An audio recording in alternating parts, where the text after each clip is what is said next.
You ask Tiger to solve. This deals with linear equations with one unknown.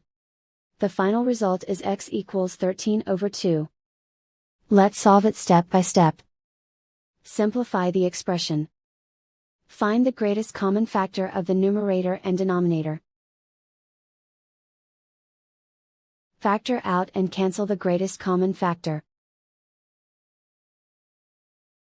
Group all constants on the right side of the equation.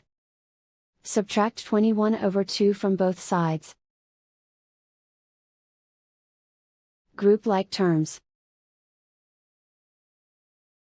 Combine the fractions. Combine the numerators. Reduce the zero numerator. Simplify the arithmetic. Convert the integer into a fraction.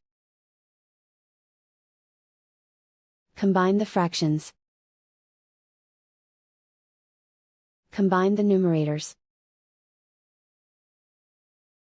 And so the final result is x equals 13 over 2.